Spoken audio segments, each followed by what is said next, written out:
Pra, këshill në të ardhmen për kryetarët e bashkive është më mirë të bësh një krim, por sa kohë që eviton burgun, është në rregull për ju, për shkarkime, apo mos bësh asnjë krim dhe në ruajtje të pafajësisë tënde në paraburgim ti penalizohesh. Pra, kush prevalon?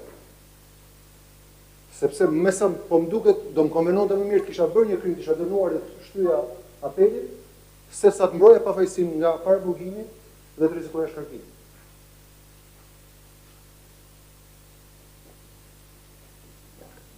Kjo është një pyetje që dhe kjo është në tejkalimit të çështjes së gjykimit, nuk mund të shprehni për një kryetar bashkie për një çështje që profesor kishit në një moment nuk e njohin çështje.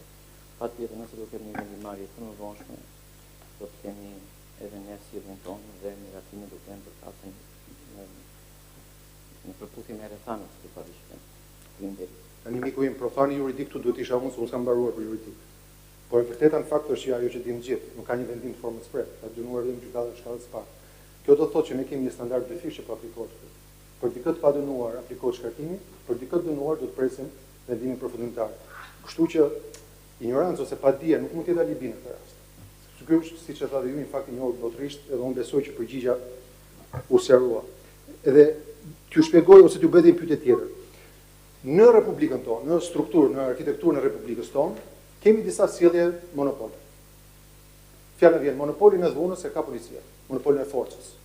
Edhe këtu njerëzit që janë në pranga, të tjerë që janë të armatosur mbas kësaj dere, kanë monopol e forcës sepse janë një ligji. Monopolin e përdorimit të armëve të rënda e ka ushtria. Janë një ligji. Ata mund të përdorin tanqe, helikopter, avione kështu me radhë. Monopolin e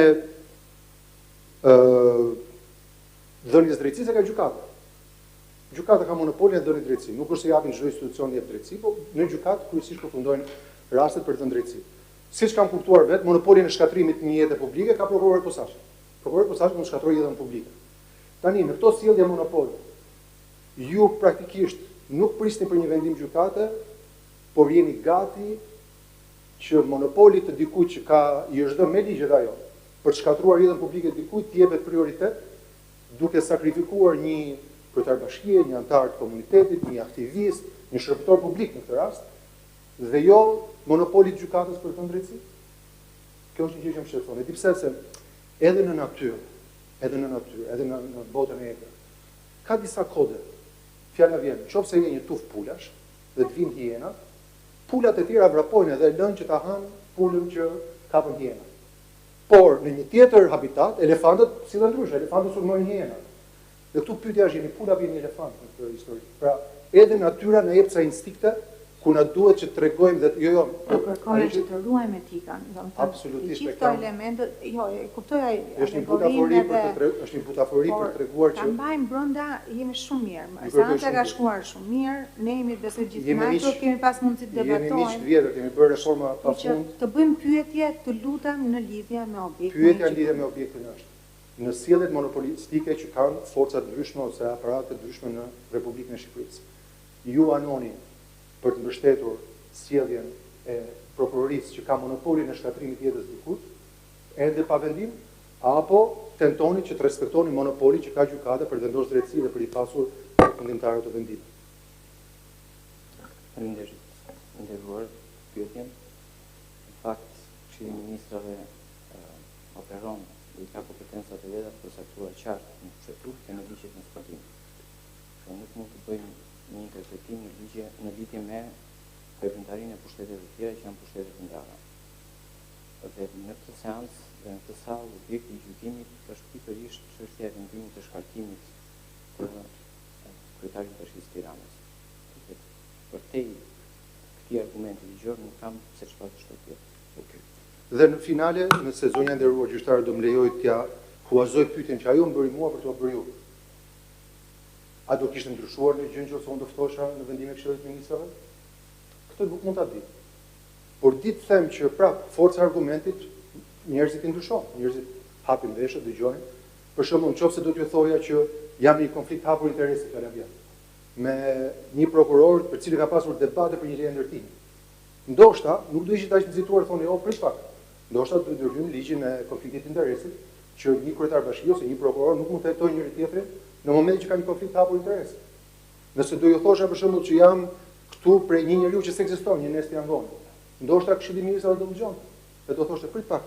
Sa Nesti Yangon mund dalë për secili për nesh dhe të thuri lloj intrigash, ne automatikisht do të lëshojmë njerëzit tek jena, apo do themi prit pak. Kë do kallëzoj unë për kallëzim të rënd, nëse kjo histori nuk është kështu. Pra, nëse do t'ju thoja këto, ndoshta Këshilli i Ministrave do thoshte, hey, prit pak. Kjo është një mundësi e jashtëzakonshme për të filluar një iniciativë ligjore, për të mbrojtur kryetarët e bashkive. Po të ju thosha që shumica e kryetarëve të bashkive janë në një presion konstant për të futur gjithë fisin e disa prokurorëve të posaçëm punë.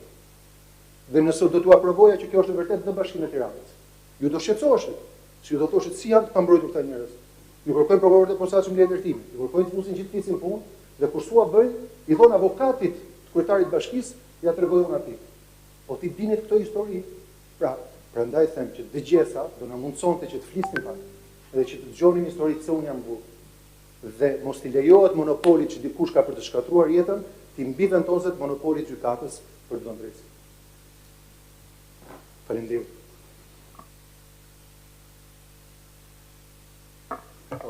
Nderuar, po vazhdoj me pyetjet për Presidentin e Republikës. Në fjalën e tij, po edhe në parashtrime, biles në parashtrime është në formë tabelare, pretendohet që kërkuesi ka pretenduar që 1162 gërma C është antikushtetues. Unë këtë, si avokati sot i Vedje, pavarësisht se nuk kam qenë unë hartuesi i gjithë kërkesës dhe parashtrimeve, nuk e qej gjykimit. Kështu që pyetja e parë, edhe si sfidë, është në cilin faqe, cilin paragraf evidentohet, sepse unë nuk e kam parë gjykimin që ne kemi pretenduar antikushtetueshmërinë e 162 gërma C të ligjit 139.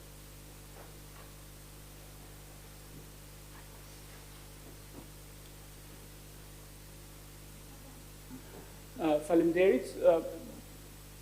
Pretendimi është në dokumentin fillestar, në kërkesën drejtuar gjykatës. Vot ta lexoni e gjeni.